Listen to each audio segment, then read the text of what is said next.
The first 2 years of Creator X, I was probably spending maybe 2 hours a day on Creator X max.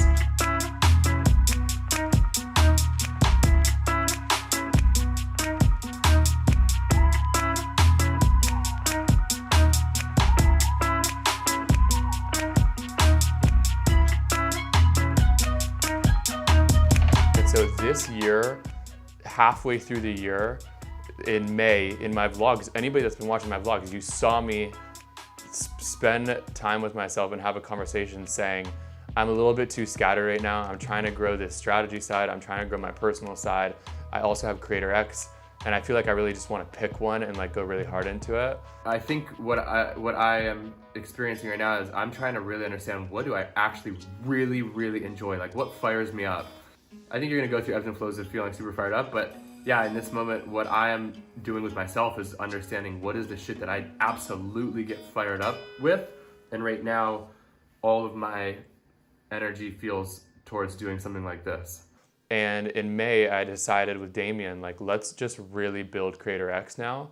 With me actually being really focused now on Creator X and being like, this is what I want to build. And this is, and now I'm like really looking at how do I build this as a standalone business.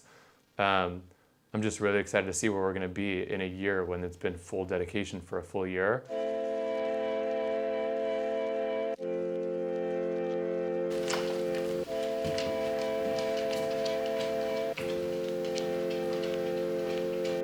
The thing that I want to go through right now is I want us to have just a little bit of notes around these calls with biz dev people. Nice. And what I'm looking for in these 15-minute combos. It's like initial vibes plus a little bit of background, what they know about our company, what they know about what we do, what they know about creator economy. I want this person to be, I was already saying this before, but I'll say this again for this. I want this person to be more numbers and analytical driven than you and I are. I think you are a little bit more than me, but I would say even more than you as well. I want them to be more numbers focused and be like incentivized by numbers, since we are not. Yeah. And I think that that's like a really good thing to balance out the room a little. The more they're around and just the more flow they see of like, this is us talking to the brand, conversation one, like how we like extract from the brand and like really strategize. And then call number two is like, all right, now digitally, what do you guys want to look, sound, feel like? And I think they'll understand the pipeline the more they're kind of around for each of those brands. They will be the ones that are actually in the moment, identifying them, qualifying that they are the right person, and being like, okay, you're the right person. Let me set up a meeting with you, with JT and Damian, and then they move on to the next.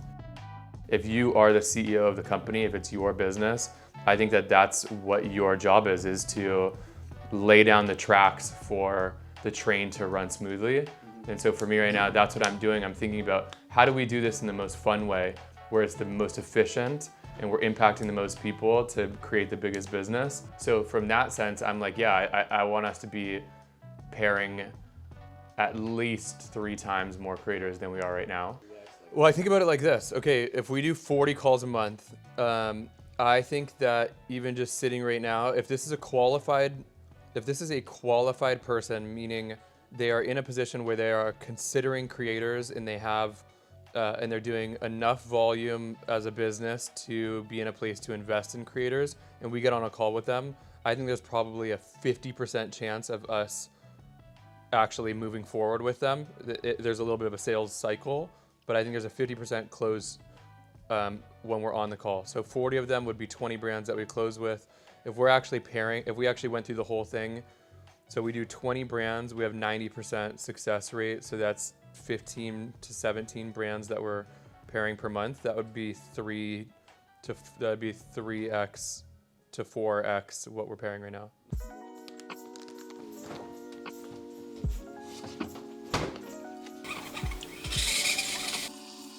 This is where men are made, right here.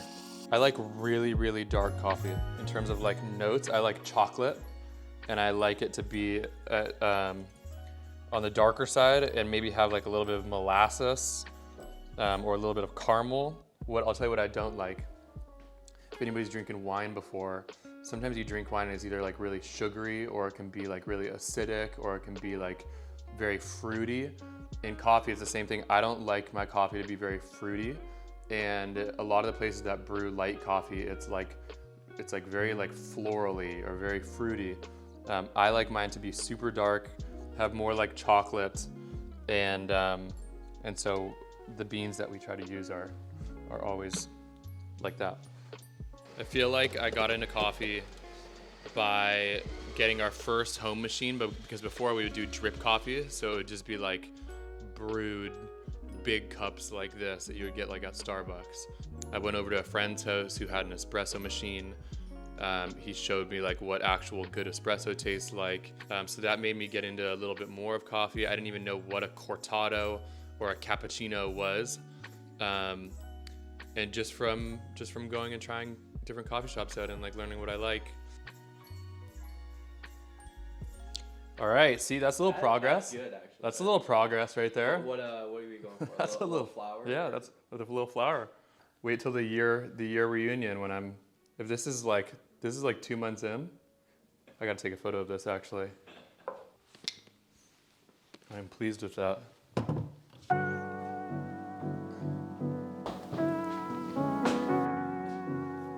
And then this room beyond like 11, 12 p.m., this room is the brightest room in the house. And then at like 6 p.m., this office is the brightest room in the house. I was in West Oakland, California, when I found out about a piece of me. All this solitude around, I'm starting. What we're really looking for right now is somebody that can. So all of our current company has been built through organic social. So everything that we have done now has come through either my content on LinkedIn or Instagram or TikTok. It's all gone through a link in bio and then an application on Typeform that's through my link in bio. We just don't do a lot of follow-up. In my own DMs and in our LinkedIn and through that Typeform, we're just not spending that much time going and actually like checking in with brands 6 months down the road. And so we're looking for somebody that can be setting appointments for Damian and I to be jumping on calls with brands and actually like closing the business. And somebody that like has an interest in working in the world that we're in, creators and brands. By far the most successful is through organic social. I would say it's probably split right now between Instagram, TikTok, and LinkedIn. Instagram, TikTok are probably a little bit more of the real business coming through. LinkedIn has been less of a focus of us like really trying to get clients through it. I would like to change that and like shift more into LinkedIn. All right, brother. We'll talk to you soon. Later. I liked him. I thought he was good. I thought he fit the mold of what we're looking for. I'm like going against what I normally do because I normally am just vetting people off of vibes, and I'm usually like a little bit too lenient on skill set. And so I'm trying to lean more into skill set than initial vibes. His vibes seemed great as well, but skill set. Our business is not where it is right now because I saw a gap in the market and was like, I know how to execute this. Let's go and fill that gap and build this massive business. Our business is here right now because I was like, I know people that I could help with this. I genuinely want to help with this. And I also know brands that could use this help from these creators that I know.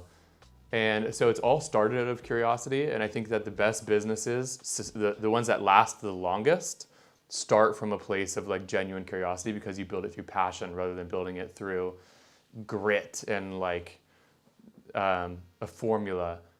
What we do is fairly straightforward. So I don't think that somebody that's had experience in what we're doing, it being like a 60-day learning process, especially if they're working in the creator economy, I think that they'll get like what we're doing and how it's valuable to others. I think them explaining it in our way will probably take a little bit of time, but I'm looking at this person coming in and making an impact pretty quick, especially because it's not cold. Like a lot of these messages will literally, a lot of these things will literally be, this person's going to go into my LinkedIn, They're going to go into my DMs. They're going to see that I had a conversation with somebody that was about a year ago of them talking about creators, and the message will probably say something like, "Yo, I love what you guys are up to. I'm just starting my brand, or I own this company, or I work for this brand, and we're just starting to get into social media, but like think what you are doing is really cool." This person will go, they will look at that message, they will jump in that message and say, "Hey, it's John. Know that we talked about know that you and JT talked about a year ago. Would love to see if we can set up time if there's more interest. Are you guys looking at creators like this?" Like just like a couple of questions. Cool, let's get on a call. Like I don't think it's gonna be, it's not gonna be like a full cold outbound thing that they like really need to be strategic with it. So I'm looking at this as immediate impact. Like I'll put it this way: if Damian and I were spending all day right now sitting in the DMs doing it ourselves, I think that there would be a lot of business coming our way. So it really is like somebody that wants to spend real time doing it, that has a little bit of an insight into it and like can riff with somebody on it, and then I think shit's gonna close. For anyone who's going outside of the norm or feels different or is doing something new, being misunderstood doesn't mean that what you're doing is not working. What gear are you rocking these days to record? Yeah, so I'm filming on my iPhone, and then I'm plugging in the Hollyland mic directly to my iPhone. I use this little Octobuddy sticky thing on the back of my phone, sticking it on like this. And now I can back up, I can talk, I have the other lav mic on me, so I actually can like film and talk into this one. So I can go here, I could literally walk all the way around my desk, I could go wherever I want. Well, I'm like really trying to intentionally push myself to film more raw, just talking to the camera. For this video, do you script or is it kind of more idea? This is just off the top of my head. Yeah. This is just an idea that I have. And feel like saying, and I'm trying out filming on TikTok like this. Human beings are creatures of familiarity. New things that challenge old ways can be really hard for people to grasp, and therefore it's met with misunderstanding. That doesn't mean that what you are doing is not absolutely needed and will be welcomed, just might be early. This will never work. That's not practical. You're not gonna be able to do that. All are things that are heard by anybody going outside of the norm. It doesn't work until it does, and then it's innovation. And I think, and so to answer the question, no, I don't feel stressed. I feel ready. I feel pumped for what's to come. I feel like we're not moving. I have no outside investors. Everything's been bootstrapped by me. I have nobody else to answer to. I have no partners, so it's just me. So I'm like, I can build as slow as I need to. There's nothing that I'm like needing to rush. And so for me, it's just like, what's the right step to take for us to be moving while keeping the well-being of everybody and making it the most fun process.